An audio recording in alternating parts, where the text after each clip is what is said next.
നാരദ മഹർഷി ഒരു മാമ്പഴമായിട്ട് വന്നിട്ട് പറയാണ്, ഇതാ ഒരു നല്ലൊരു ഇത് ജ്ഞാനപ്പഴമാണ്.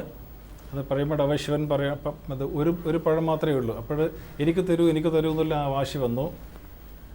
അപ്പോൾ പരമശിവൻ പറയാണ്, നിങ്ങളിൽ ആര് ആദ്യം ലോകം ചുറ്റി ഈ പ്രപഞ്ചം ചുറ്റി വരുന്നു അവർക്ക് ഈ പഴം തരാം എന്ന് പറയാണ്. അപ്പോൾ അവിടെ വാസ്തവത്തിൽ ഇവിടെ ഇത് ഈ പ്രപഞ്ചം ചുറ്റി വരുമെന്ന് പറയുമ്പോൾ ജസ്റ്റ് ഒന്നും ഒരു ടൂറിസം അല്ല, ഒരു റേസും ഒരു പന്തയും കൂടി അല്ല. അത് വാസ്തവത്തിൽ അവിടെ ഉദ്ദേശിക്കുന്നത് ഈ പ്രപഞ്ചം എന്താണ് എന്ന് ആദ്യം കണ്ടുപിടിക്കും.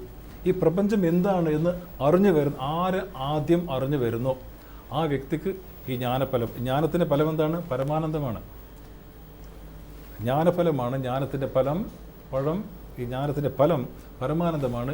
ഈ പ്രപഞ്ചം എന്താണ് എന്ന് ആദ്യം കണ്ടുപിടിച്ച് വരുന്നവന് ഇത് പഴം കിട്ടുകയാണ്. അപ്പോൾ ഇത് നമ്മുടെ ഒരു എക്സാമ്പിൾ, ഈ പ്രപഞ്ചം എന്താണെന്ന് അറിയണമെങ്കിൽ ആ പ്രപഞ്ചത്തിൽ ഒരു വസ്തു നമ്മൾ എടുത്ത് നോക്കിയിട്ട് അതിനെ അന്വേഷിക്കുക. ഇപ്പം നമ്മുടെ ശരീരത്തിൽ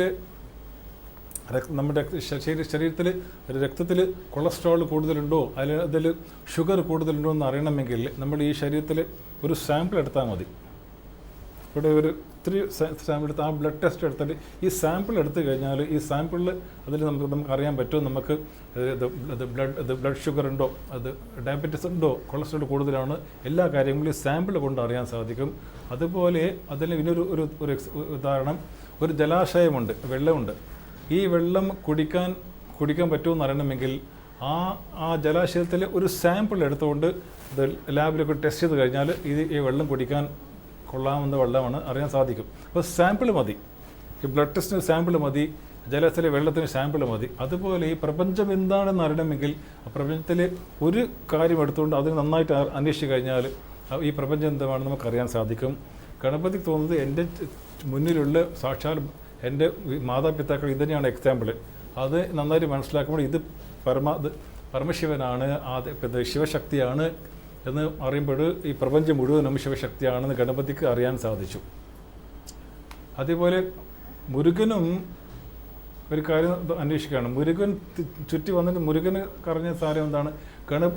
ഗണപതി മനസ്സിലാക്കിയത് ഈ പ്രപഞ്ചം മുഴുവനും എൻ്റെ അച്ഛനമ്മയിൽ അടങ്ങിയിട്ടുണ്ട്, ശിവശക്തിയിലുണ്ട്. അത് ഗണപതി കണ്ടുപിടിച്ചു.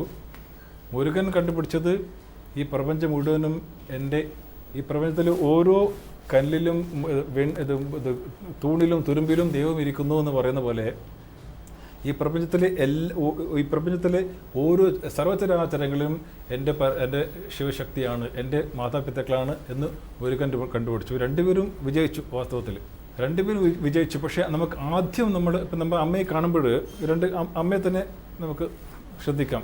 അമ്മയെ നമുക്ക് ഈ കാര്യം എളുപ്പമാണ്. ഈ പ്രപഞ്ചം മുഴുവനും അമ്മയിലുണ്ട് എന്ന് നമുക്കറിയാൻ സാധിക്കും. അതാണ് ഗണപതിയുടെ ഈ പ്രപഞ്ചം മുഴുവനും അമ്മയിലുണ്ട്, ഈ പ്രപഞ്ചം മുഴുവനും അമ്മയാണ് എന്ന് നമുക്ക് മനസ്സിലാക്കാൻ സാധിക്കും. നമ്മളെല്ലാം പറയും. പക്ഷേ അമ്മ ഓരോ വ്യക്തിയിലുമുണ്ട് എന്ന് പറഞ്ഞാൽ അതുകൊണ്ട് അറിയണം, എന്നാലും കംപ്ലീറ്റ് ആവുള്ളൂ. അമ്മ ഓരോ വ്യക്തിയിലും അമ്മയുണ്ട് എന്നാലും അതും കൂടി അറിയണം. അതാണ് മുരുകൻ കണ്ടുപിടിച്ചത്. അപ്പോൾ രണ്ടുപേരും ജയിച്ചു. പക്ഷേ ആദ്യം നമ്മൾ അറിയേണ്ടത് ഈ പ്രപഞ്ചം മുഴുവനും അമ്മയിലുണ്ട്, എൻ്റെ ഗുരുവിലും ഉണ്ടെന്ന് ആദ്യം അതറിയണം. പിന്നെ രണ്ടാമത്തെയാണ് എൻ്റെ അമ്മ ഗുരു സർവചരാചരങ്ങളുണ്ടെന്ന് അറിയേണ്ടത്. അപ്പോൾ അതുകൊണ്ടാണ് നമ്മുടെ മുരുകൻ പറഞ്ഞു, ഞാൻ പ്രപഞ്ചം മുഴുവൻ ചുറ്റി വന്നു, എൻ്റെ പ്രപഞ്ചം മുഴുവനും എങ്കെങ്ക് പാർത്താലും ഉന്ദ്രൻ കോലം, ഞാൻ എവിടെ ചെന്ന് കഴിഞ്ഞാലും കാണുന്ന ശിവശക്തിമയമാണ് ഈ പ്രപഞ്ചം മുഴുവനും എന്ന് കണ്ടുപിടിച്ചു. അതുകൊണ്ടാണ് അദ്ദേഹം അതുകൊണ്ട് പിണങ്ങിപ്പോയതല്ല, അത് ശാഠ്യമായിരുന്നില്ല.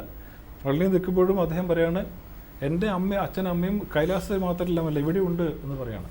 അത് തെളിയിച്ചാണ്. എൻ്റെ അച്ഛനമ്മയും കൈലാസത്തിൽ മാത്രമല്ല, ശാഠ്യമായിരുന്നില്ല, പിണങ്ങിപ്പോയതല്ല. അദ്ദേഹം അത് സിദ്ധാന്തം തെളിയിച്ചാണ്. എൻ്റെ ശിവശക്തി, എൻ്റെ മാതാപിതാക്കൾ, ദേവി മാതാപിതാക്കൾ ഇവിടെയുണ്ട് എന്ന് തെളിയിച്ചാണ്. അത് ഈശാവാസ്യോപനിഷത്തിൽ നല്ലൊരു മന്ത്രമുണ്ട്. ആ മന്ത്രപ്രകാരമാണ്, യസ്തു സർവാണി ഭൂതാനി ആത്മനി ഏവ അനുപശ്യതി സർവഭൂതേഷു ച ആത്മാനം തത്തോന വിജുഗുപ്സതേ എന്ന് പറയാണ്.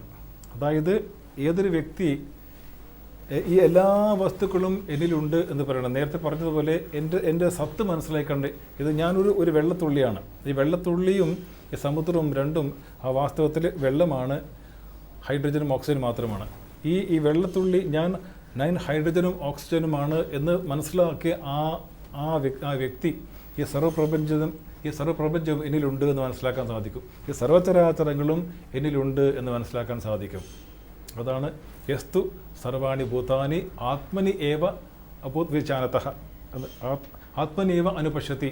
ഈ സർവചരാചരങ്ങളും എന്നിൽ തന്നെയുണ്ട്, ഈ സർവചരം കാണുന്നതെല്ലാം ഞാൻ തന്നെയാണ് എന്ന് മനസ്സിലാക്കിയ വ്യക്തി സർവഭൂതേഷു ചാത്മാനം, ഞാൻ എല്ലാ വ്യക്തിയിലുമുണ്ട്, എല്ലാത്തിലും ഞാനുണ്ട്. സർവഭൂതേഷു ച ആത്മാനം തത്വന വിജുഗുപ്തത്തെ, അങ്ങനെ മനസ്സിലാക്കിയ വ്യക്തി എല്ലാം എന്നിലുമുണ്ട്, ഞാൻ എന്നിലുമുണ്ട്, ഞാൻ സർവത്തിലുമുണ്ട് എന്ന് മനസ്സിലാക്കിയ ഒരു വ്യക്തി തത്വന വിജുഗുപ്തത്തെ, അങ്ങനെ വ്യക്തിക്ക് വിദ്വേഷം ഉണ്ടാവില്ല, ഇഷ്ടാനിഷ്ടങ്ങൾ ഉണ്ടാവില്ല. അപ്പോൾ അത് ഒന്ന് ഗണപതിയും ഒന്ന് മുരുകനാണ്. ഇത് ഗണപതി മനസ്സിലാക്കിയത് ഈ പ്രപഞ്ചം മുഴുവനും എൻ്റെ മാതാപിതാക്കളുണ്ട്, മുരുകൻ മനസ്സിലാക്കിയത് എൻ്റെ ഈ പ്രപഞ്ചം മുഴുവൻ നിറഞ്ഞു നിൽക്കുന്നത് എൻ്റെ മാതാപിതാക്കളാണെന്നാണ്. അപ്പോൾ അവിടെ ഉദ്ദേശിക്കുന്നത്, അവിടെ ഒരു മാമ്പഴം കൊണ്ട് ഉദ്ദേശിക്കുന്നത് ഒരു മാമ്പഴം, അത് ജ്ഞാനത്തിൻ്റെ ഫലമാണ്. ആ ജ്ഞാനം കിട്ടിയ വ്യക്തിക്ക് പരമാനന്ദമാണ്, അതാണ് ആ ജ്ഞാനപ്പഴം എന്ന് ഉദ്ദേശിക്കുന്നത്. ഗുരുഗീതയെക്കുറിച്ചുള്ള ചർച്ച നമ്മൾ വീണ്ടും വരും ദിവസങ്ങളിൽ കേൾക്കാം. ഓം അമൃതീശ്വര നമഃ.